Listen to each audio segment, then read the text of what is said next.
Hi, cabin family. Thank you so much for joining me here on my couch today. I'm going to talk to you about religion, sort of. When Megan first approached me about doing this project and contributing to Writers at Home, I got really excited about the idea of presenting a poem in drafts, like figuring out a way to share a poem throughout the various stages of its life cycle. Um, and Megan said yes, and it was very exciting. But then the terror set in because what to write about? I think, like many people right now, or for the past several weeks, I have had a very hard time maintaining a sustained focus on any one book, movie, TV show, piece of writing. I just feel mostly very scattered all the time, and I've found it really, really difficult to write and to read and to do anything that requires a lot of focus. I've definitely been recording like little scraps of thoughts here and there, jotting down individual words or phrases, and of course communicating a lot via text and email and video chat with friends, but definitely not completing a poem or ever sitting down and thinking, now is a really good time to write. Now I'm going to work on a poem from start to finish, or finish. It's hard to say when a poem is done. Yeah, so I was in a bit of a panic about what to actually do. I felt like nothing was coming. I wasn't feeling super inspired. I don't know, like it's hard to write about that pandemic in the midst of the pandemic, right? So maybe in the future there will be more poems that deal with our present reality in a more direct way. But for now, for me, I really needed to come up with a more specific focus, like a project, basically. So I started thinking about, quite out of the blue, Psychiana, which is the mail order religion that existed in Moscow, Idaho, from I think 1929 until 1952, 52, yes. It had a pretty good run. If you don't know much about it, I really encourage you to dig into it. It's a fascinating story. It's wild that such a thing existed and was so successful here in Idaho during such a tumultuous time. Like, this was Depression times.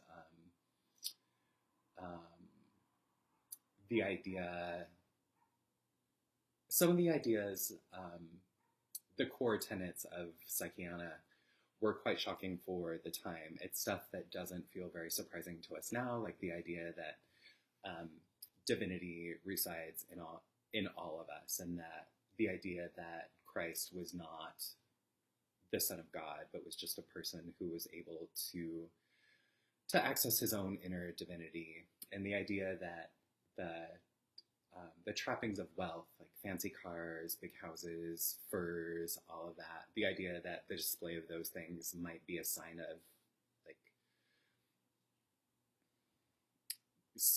like spiritual success, like those things don't feel very, very shocking to us now. But Psychiana was founded by a man named Frank Bruce Robinson, and like all charismatic leaders, he is fascinating, and it's very, very interesting to look into more about him and about how he came to reside in Moscow, and how he started Psychiana and became enormously successful with it, and how the legacy of Psychiana continues to affect that part of the state.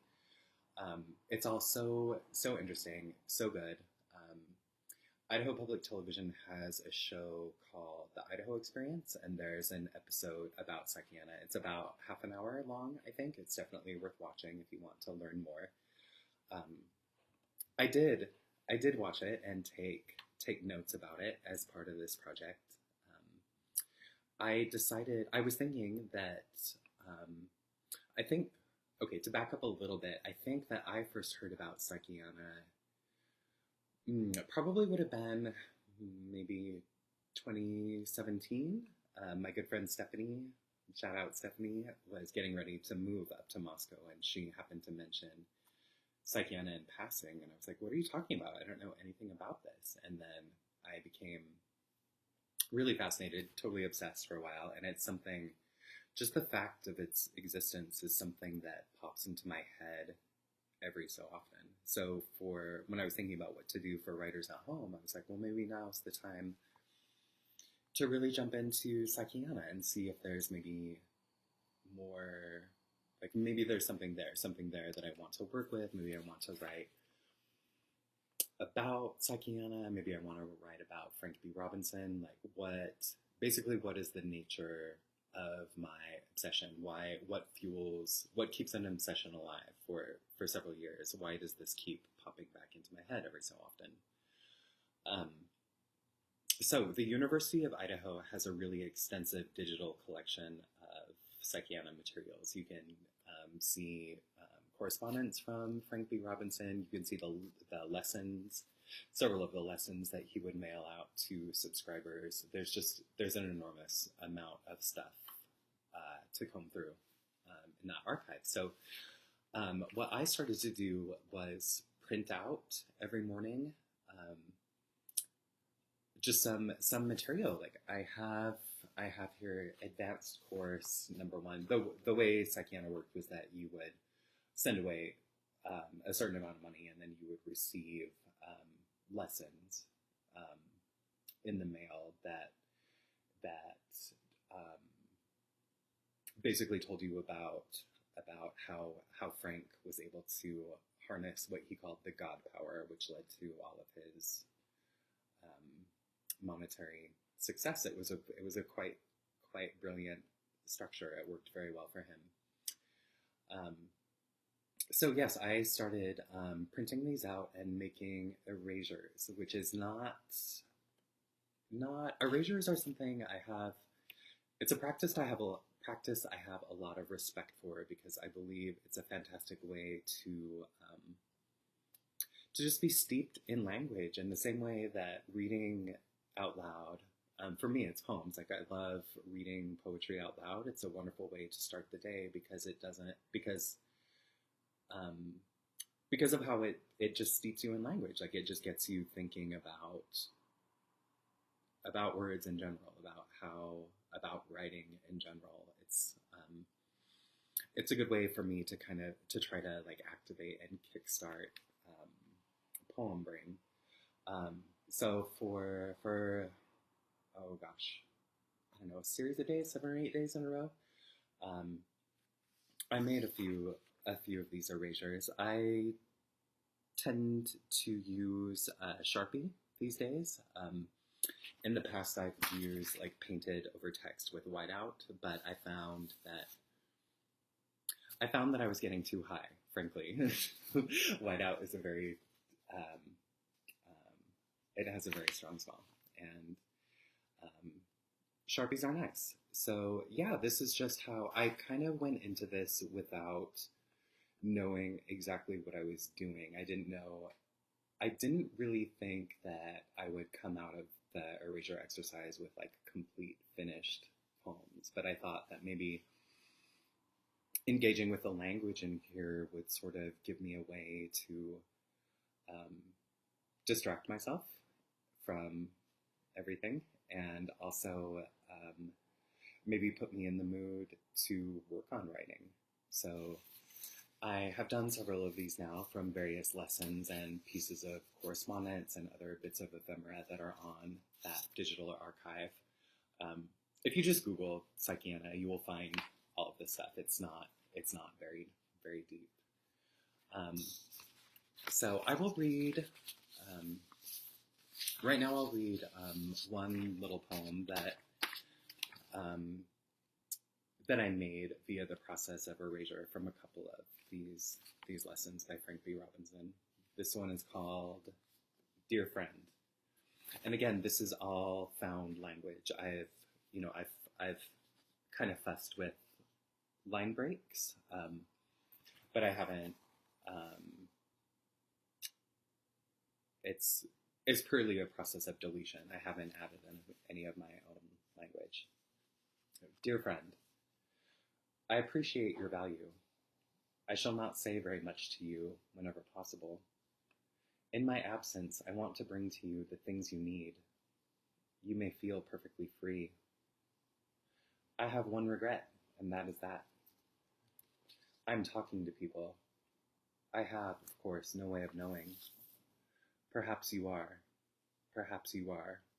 Or possibly you. Maybe it makes no difference. Perfect precision in every human life. So, no matter what, no matter your attention, your circumstances, you an increased measure. It never was meant to be that you and I should be. The tomb behind this scheme, really far different. You are one continuous struggle with the world. First try this and then try that. In the grip of my message, you are unfortunate enough to be a person.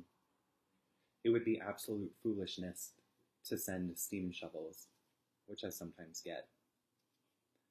I am not an old man by any means, but to the contrary, I am. And yet, the ocean.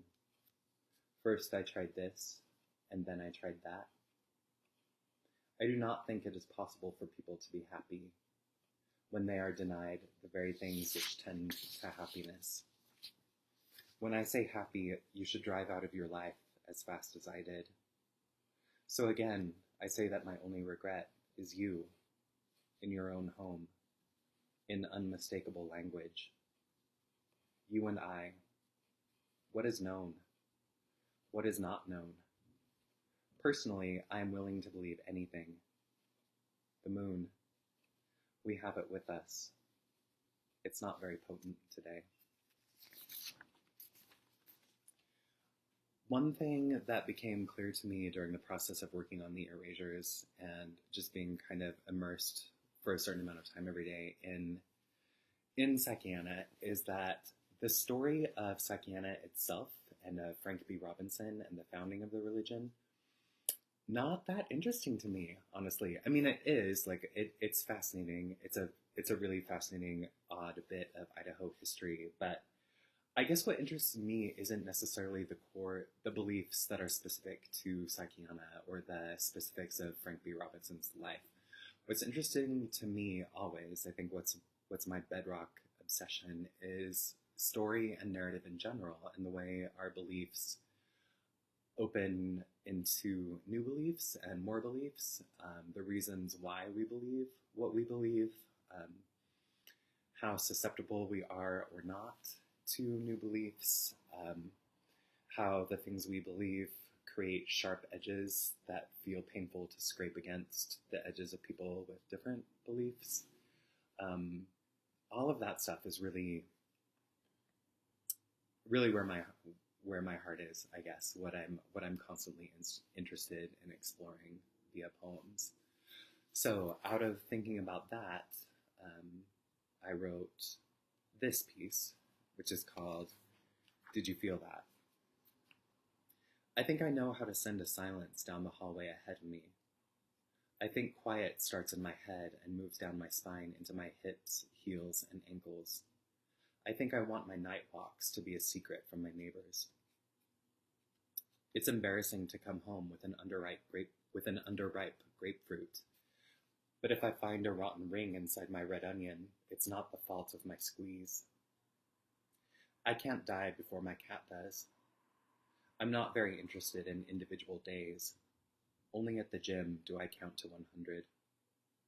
There's a method for soft scrambled eggs that takes lots of butter and half an hour. I need to play music out loud through a speaker so the sound waves can get into my cytoplasm. If you're having a big group picnic, I want you out of my hills. Anger is a red balloon attached to the back of my head and neck. Anxiety a thick mist that gathers around my shins. I have an empty beach inside, and it is sadness to touch the wet sand. What happens inside a cocoon? courage, a kick. Architects can see the future. They do it together with an exercise called a charrette. My building is 91 and has no central ventilation system, so coming and going creates a wind that rattles each door. After the earthquake, we all rushed into the hall to ask if we could believe what we knew. Our building was built. At my window the next day, a new bird. Right, thank you so much for listening. There will be more info in my bio. If you're interested in erasure work, I would enthusiastically encourage you to look at All This Can Be Yours by Isabel O'Hare. Wonderful. A Little White Shadow by Mary Ruffel. Exquisite.